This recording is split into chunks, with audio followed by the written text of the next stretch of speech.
se predica acerca de las madres de la Biblia.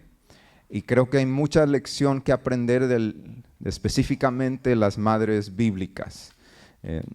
Y vamos a estar hablando de madres biológicas, madres adoptivas, madres espirituales.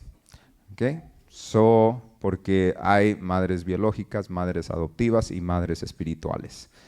Y vamos a aprender de ellas mientras vamos leyendo estos versículos y estos próximos 4 domingos, porque para el 3 de mayo quiero que hagamos un evento especial para las mamás. Demos un aplauso a las mamás.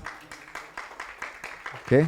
Vamos a hacer un evento especial para las mamás, en los cuales las mamás no van a ayudar. ¿Ok? Que quede claro. Varones, digan amén. Oh. Los varones y especialmente los jóvenes van a ser los que van a poner manos a la obra. ¿Ok? Y el 3 de mayo vamos a tener un evento muy bonito, Dios quiera, ¿verdad? ¿Por qué lo vamos a hacer el 3 de mayo? Precisamente por situaciones como estas. Como tenemos nuestro servicio a las 5 de la tarde, si lo hacemos justo el Día de las Madres, tal vez muchas mamás no lleguen. ¿Por qué? Porque van a salir a cenar. Entonces no queremos perjudicar si hay algún plan familiar, por lo tanto lo vamos a hacer un Early Mother's Day, un Día de la Madre temprano. ¿Ok? Y también vamos a hacer lo mismo con los papás, para que los papás no se sientan mal. ¿Ok? Les vamos a regalar medias, no se preocupen. ¿Ok? Y para aumentar la energía y la emoción hasta ese día, vamos a ir analizando la vida de 4 madres en la Biblia y aprender de ellas. ¿Cuántos quieren aprender de Elizabeth? Vamos a aprender de Elizabeth el día de hoy. El libro de Lucas es muy hermoso y su introducción del libro de Lucas no era uno de los discípulos que anduvo con Jesús. Lucas fue el pupilo o el discípulo de Pablo. No sé si ya todos sabían, pero los que estuvieron estudiando el libro de Lucas con nosotros cuando lo hicimos, sabemos que Lucas era el discípulo de Pablo. Pablo encontró a Lucas por causa de una enfermedad que Pablo tenía en sus ojos. Pablo estaba en su segundo viaje misionero.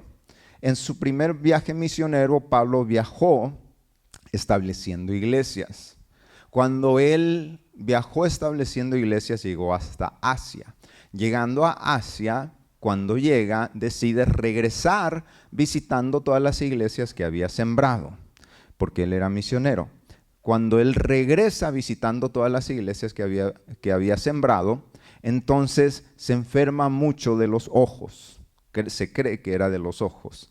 Se enferma mucho de los ojos o alguna enfermedad física, y él regresa y se enferma tanto que le recomiendan un doctor experto en esa área. Y sucede que ese doctor experto en esa área era nada más y nada menos que Lucas. Lucas entonces lo trata a Pablo y le ayuda con sus síntomas, sin darse cuenta que mientras Pablo estaba con Lucas, Pablo empezó a evangelizar a Lucas. Y Lucas es evangelizado. Y de ahí Lucas hace como Pedro y como los discípulos, suelta todo lo que tiene y sigue a Pablo. Y cuando Pablo le dice, vámonos, Lucas se viene. Curiosamente, porque saben que Pablo era al principio un poquito enojón. Vemos en sus cartas, ¿verdad? Que saca los guantes y vámonos. Era un poquito enojón. Por lo tanto, era difícil que alguien se mantenga a la par de Pablo, porque Pablo era muy exigente y muy trabajador y tal vez no le aguantaban el ritmo. Pero tuvo que aguantar el ritmo Lucas. ¿Por qué? Porque Pablo necesitaba a Lucas y Lucas necesitaba a Pablo. ¿Por qué es que Pablo necesitaba a Lucas? Porque Pablo estaba enfermo. ¿Y quién lo atendía a Pablo? Lucas. Entonces era Era una relación algo obligatoria, pero que de ahí surgió mucha bendición. Y así es Dios. A veces Dios va a permitir que te venga algún aguijón para que un Lucas te ayude, y tú que eres un poco cascarrabias vas a tener que aguantarte porque necesitas a Lucas. Amén. Algunas veces vamos a necesitar a Lucas, ¿verdad?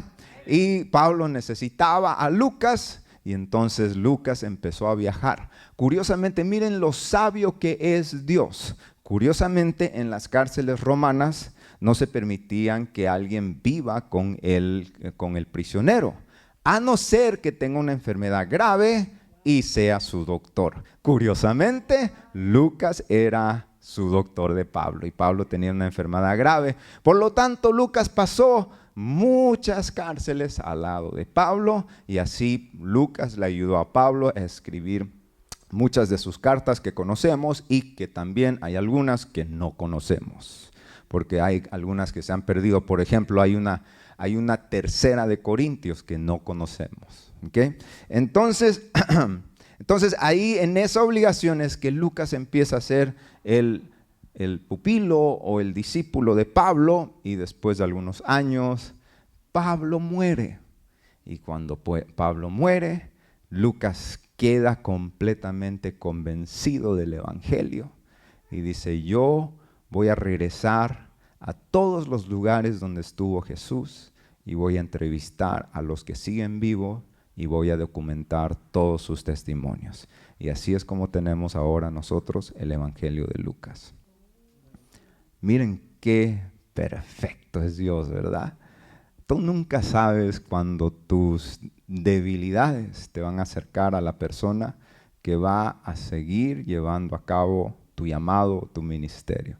Pero bendito sea Dios por ello. Y así es como se lleva a cabo este libro, el Evangelio, y la documentación, porque no es el Evangelio según Lucas, es la documentación de Lucas, porque él documentó lo que los testigos le decían. Y dice: puesto que ya han tratado de poner en orden la historia de las cosas que entre nosotros han sido ciertísimas, tal como nos enseñaron los que desde el principio lo vieron con sus ojos y fueron ministros de la palabra, me ha parecido a mí también, después de haber investigado con diligencia todas las cosas, desde su origen escribirlas por orden, oh excelentísimo Teófilo, para que conozcas bien la verdad de las cosas en las cuales has sido instruido. Se cree que Teófilo era algún hombre de política o con mucho poder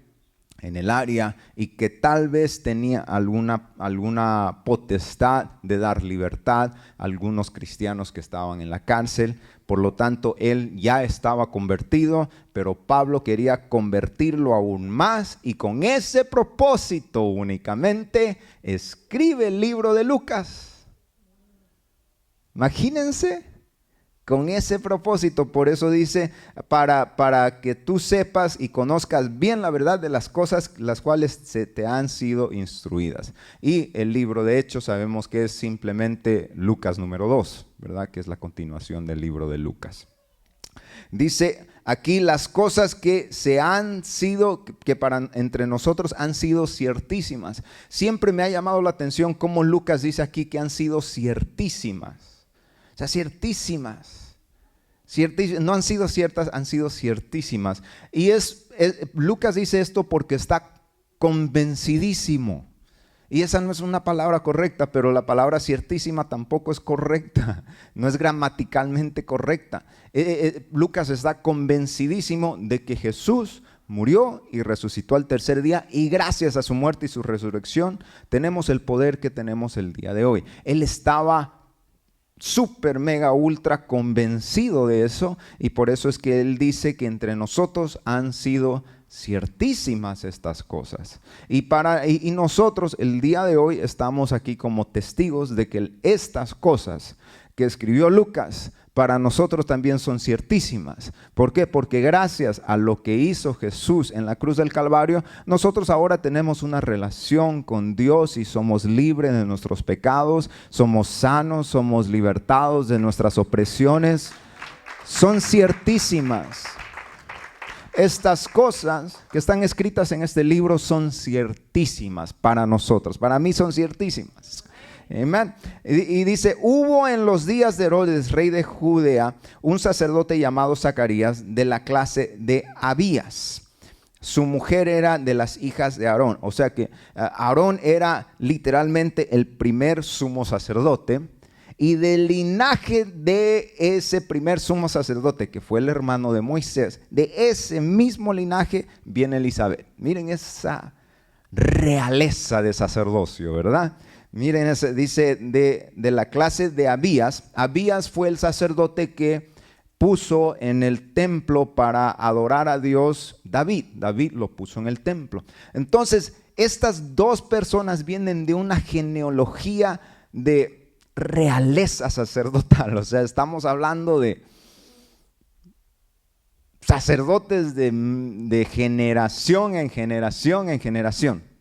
Y ahora están aquí presentes. Y dice, y su mujer era de las hijas de Aarón y se llamaba Elisabet. Ambos eran justos delante de Dios. ¿Cuántos eran justos? Los dos, ¿verdad? Justos, la palabra justos significa que hacen lo que se espera de ellos. ¿Cuántos hacen lo que se espera de ustedes? Es difícil hacer lo que se espera de nosotros, ¿verdad? Especialmente lo que espera Dios. Más difícil es hacer lo que el ser humano espera de nosotros. Es casi imposible, ¿verdad? Es difícil hacer lo que el vecino espera de nosotros. Pero estas dos personas eran justos, hacían lo que Dios esperaba de ellos y lo hacían muy bien. Dice, eran justos delante de Dios y andaban irreprensiblemente. Irreprensiblemente significa que no había por qué regañarlos. Ahora, todos aquí tenemos algo por qué nos regañen. A ver, es cierto, ¿verdad?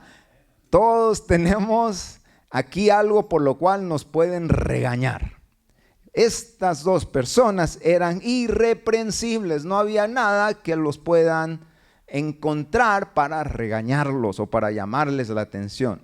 O sea, personas ejemplares, personas temerosas de Dios, irreprensibles en todos los mandamientos y ordenanzas del Señor. En todos. ¿En cuántos?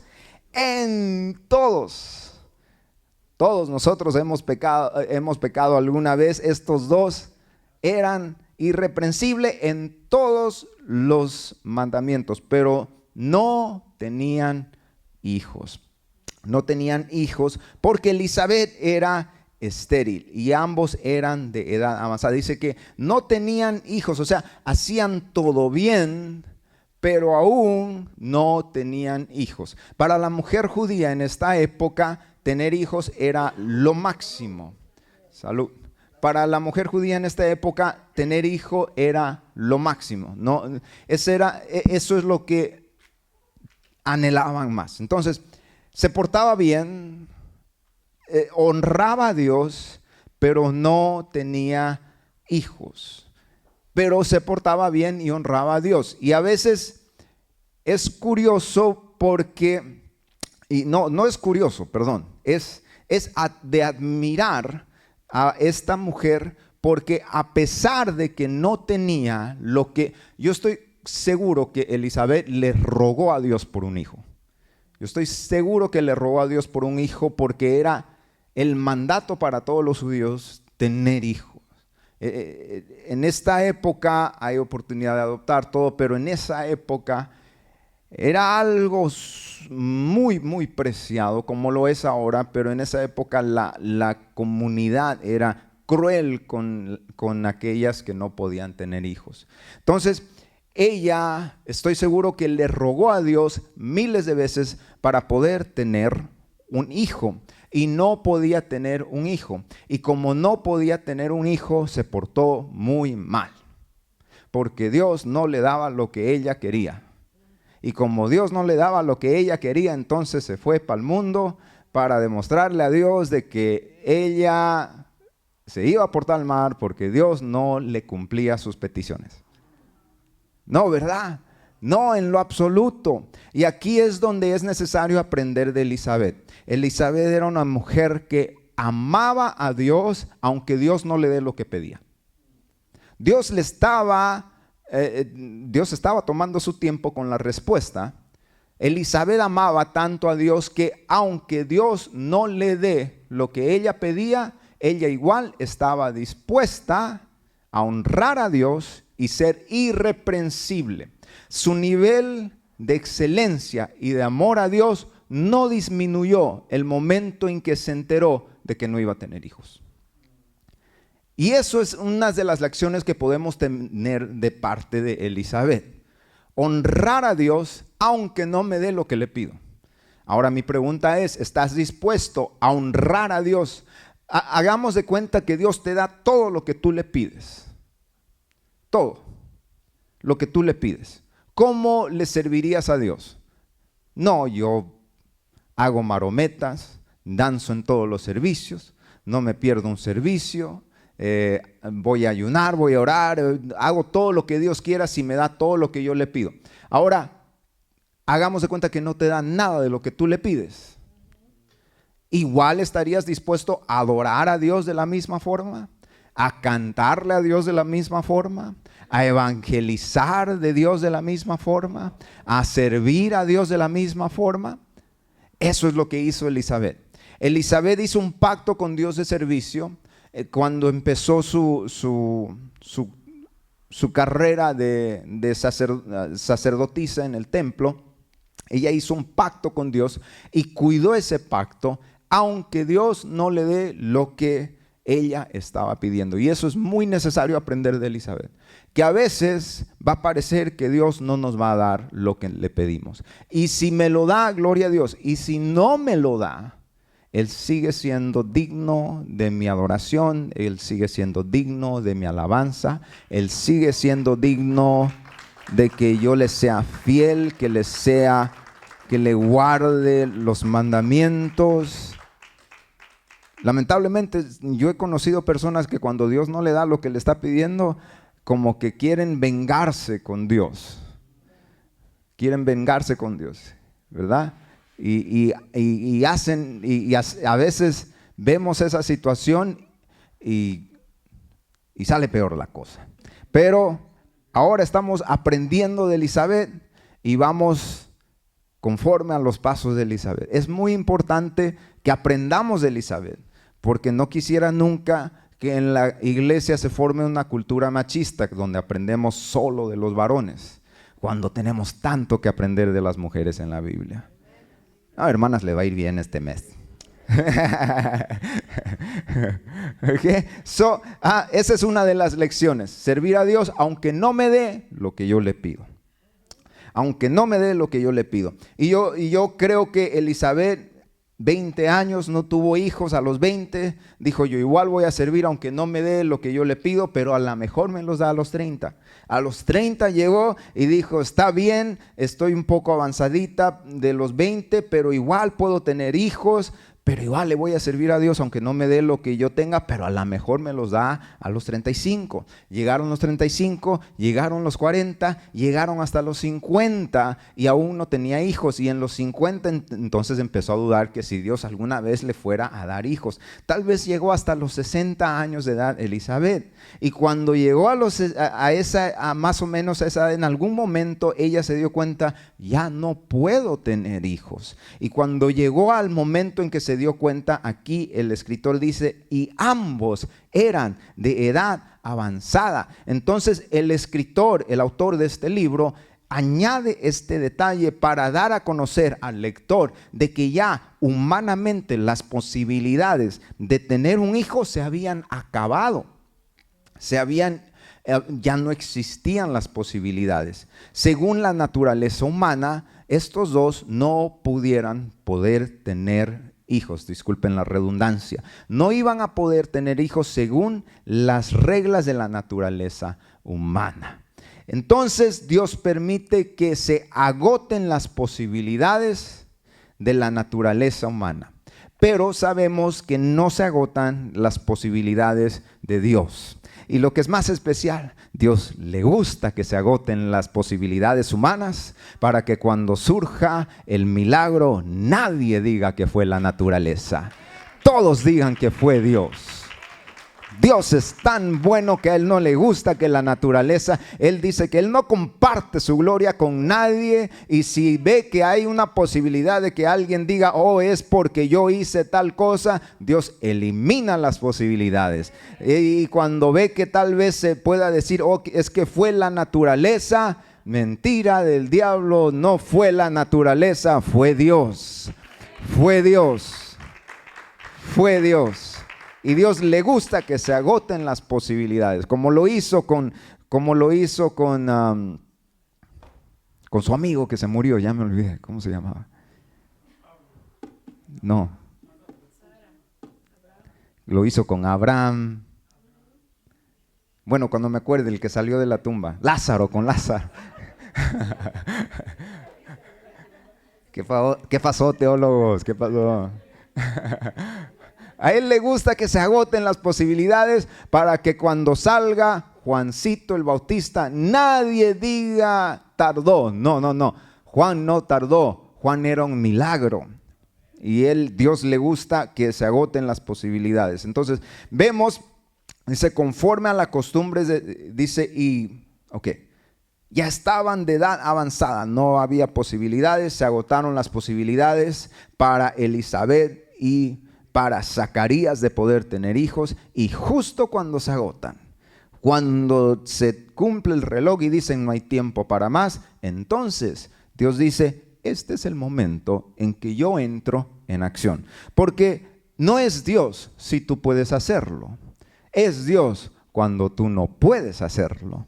¿Okay? Y aquí dice que aconteció que ejerciendo Zacarías el sacerdocio delante de Dios, según el orden de su clase, conforme a la costumbre del sacerdocio, le tocó en suerte ofrecer incienso. Esto quiere decir que entraban al templo y quemaban incienso delante de Dios, y ese incienso representaba adoración. Por eso es que en la alabanza que estábamos cantando dice, día y noche suba incienso delante de ti, porque el incienso representa adoración. Hoy en este altar no quemamos incienso, pero traemos adoración que representa el incienso. Amén. Dice, entrando en el santuario del Señor, o sea, entrando en el templo, y toda la multitud del pueblo estaba afuera orando a la hora del incienso, que eran las 3 de la tarde. Dice que en esa época el sacerdote tenía que entrar con una campanita amarrada a su talón y con una soga que salía hasta afuera, por si se moría mientras estaba quemando incienso por causa de tener algún pecado. Gracias a Dios que ninguno de nosotros nos hemos muerto en el altar. Lo único que se muere son nuestras malas costumbres y nuestros pecados. Amén. Dice, y se le apareció un ángel del Señor puesto de pie a la derecha del altar del incienso. Le estaban orando, quemando incienso, orando, y dice, y se le apareció a la derecha un ángel. Y se turbó Zacarías al verle y le sobrecogió temor, pero un ángel le dijo a Zacarías, no temas, porque tu oración ha sido oída, y tu mujer Elizabeth te dará a luz un hijo, y llamarás su nombre Juan, y tendrás gozo y alegría, y muchos se regocijarán de su nacimiento, porque será grande delante de Dios, no beberá vino ni sidra, y será lleno del Espíritu Santo aún desde el vientre de su madre, y hará que muchos de los hijos de Israel se conviertan al Señor Dios de ellos, e irá delante de él con el espíritu de Elías, para hacer volver los corazones de los padres a los hijos, y de los rebeldes a la prudencia de los justos, para preparar al pueblo bien dispuesto. Dijo Zacarías al ángel. Entonces ahora le responde Zacarías al ángel, ¿en qué conoceré esto? Porque yo soy viejo y mi mujer es de edad avanzada. Vamos a unir estos dos versículos. Zacarías les responde y dice, ¿en qué conoceré esto? Porque yo soy viejo y mi mujer es de edad avanzada. Esto quiere decir que Zacarías dudó de la palabra que le dio el ángel, y lo vemos más adelante que queda mudo por causa de la duda. Esto quiere decir que Zacarías, y el ángel dice en el versículo 13, le dice: tu oración ha sido oída. Pero en el versículo 19 Zacarías duda de lo que le dice el ángel. Esto quiere decir de que Zacarías en ese momento no estaba orando por Elizabeth. No estaba orando por Elizabeth, porque si estuviera orando por Elizabeth, no le contradeciría la palabra de el ángel, ¿verdad? Entonces no estaba orando por Elizabeth, porque el ángel le dice: tu oración ha sido contestada. Porque estaba orando, pero le dice: tu oración ha sido contestada, tu mujer tendrá un hijo y llamará su nombre Juan. ¿Ok? Entonces, esto quiere decir de que la oración de la cual le estaba hablando el ángel a Zacarías no era una oración que él le estaba haciendo en ese mismo momento. Es una oración que Zacarías había hecho hace muchos años atrás, y que Zacarías tal vez ya se había olvidado de esa oración. Pero qué bueno que tenemos un Dios que no se olvida de nuestras peticiones. No, amén, demos un aplauso al Señor. Tenemos un Dios que Él se anota las peticiones, y hasta tú te puedes olvidar de las peticiones. Pero Dios no se olvida de las peticiones. Y aunque parezca que tarde, Dios ejecuta en su tiempo.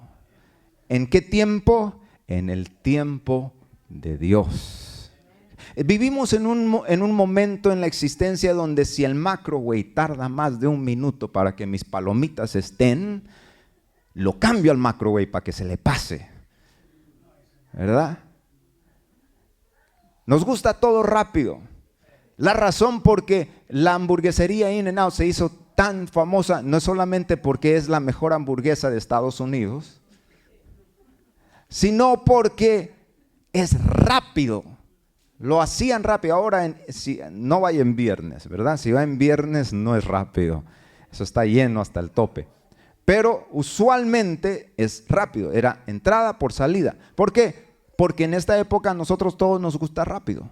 Que sea rápido el asunto. Que sea para ayer, ¿verdad? Y somos desesperados algunos. Entonces vivimos, y más ahora con TikTok.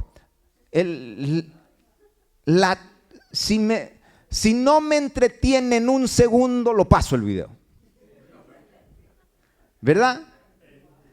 O sea, lo queremos todo ya, rápido, ahora. Pero nosotros servimos a un Dios que vive en otra dimensión, donde para Él un día son 1000 años y 1000 años un día. Estamos en problemas, porque si te dice para mañana, puede que sea 1000 años más. Ok. Dios no está apurado. ¿Por qué? Porque Dios no responde de acuerdo a tu reloj. Dios responde de acuerdo a su reloj. Y gloria a Dios por ello.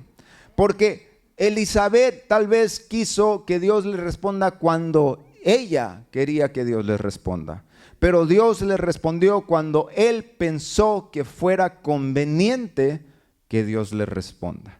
Entonces Dios le respondió de acuerdo a los planes de Dios, de acuerdo al tiempo de Dios. ¿Ok? Y dice entonces, pero esto quiere decir de que hay oraciones que yo he hecho y hay oraciones que yo hice a los 18 años que recién se están cumpliendo ahora. Y hay veces que digo, híjole, tal vez no debí pedir tan exactamente. Pero me acuerdo cuando se hacen realidad y digo, wow, yo ya me había olvidado cuando le di. Hay oraciones que yo hice en el carro y yo pensé que Dios se había olvidado. Y Dios recién las está respondiendo ahora. Y hay oraciones que estoy haciendo ahora que recién me las va a responder a los 60. ¿Ok? ¿Por qué? Porque Dios no es mesero para traerte la comida rápida. Dios toma su tiempo.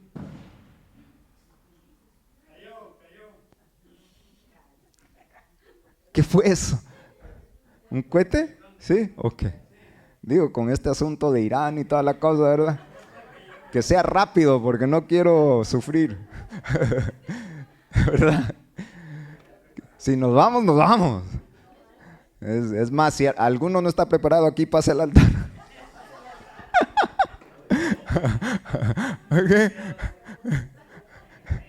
Entonces, vamos al punto. Dios responde de acuerdo a su tiempo. ¿Saben por qué Dios responde de acuerdo a su tiempo? Porque Juan el Bautista, Elizabeth quería a Juan en su vida. Y voy a pedir si Jen puede pasar al piano, por favor, y ya voy a terminar. Elizabeth quería a Juan en su vida. Y Dios quería darle a Juan, a Elizabeth.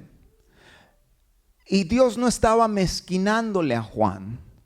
Dios estaba reservando a Juan para el tiempo correcto, para el tiempo en que Él vea conveniente.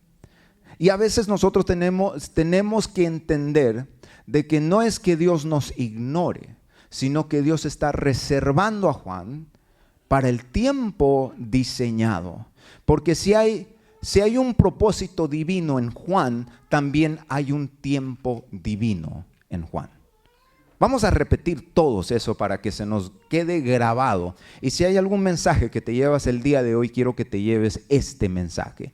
Si hay un tiempo divino, todos digan, si hay un tiempo divino en Juan, hay un propósito divino.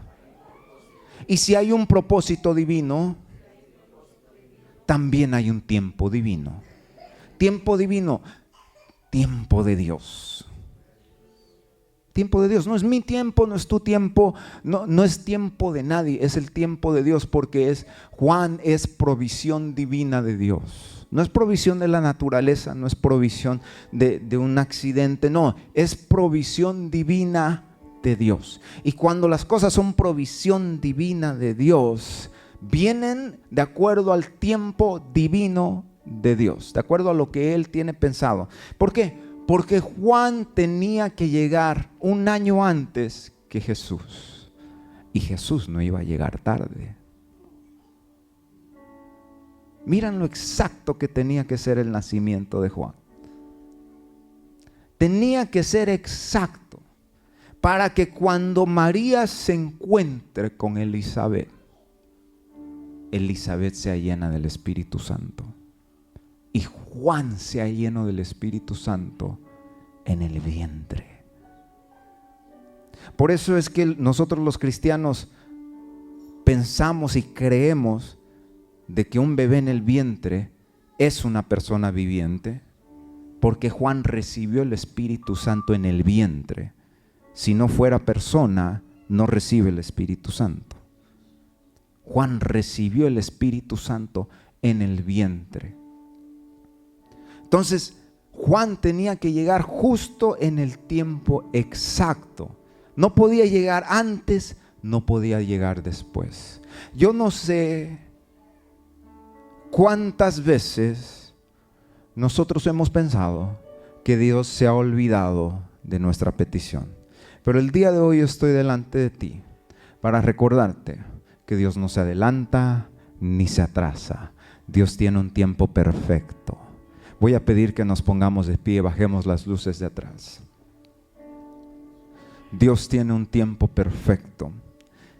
Y cuando yo más desesperado estoy, Dios sigue teniendo un tiempo perfecto. Dice la palabra de Dios que Dios maneja los tiempos y las edades. Que Dios maneja los tiempos y las edades. Que Él maneja en sus manos todos los tiempos. Que Él no se equivoque en sus tiempos. Ahora, si Él no se equivoca en los tiempos de toda la tierra, menos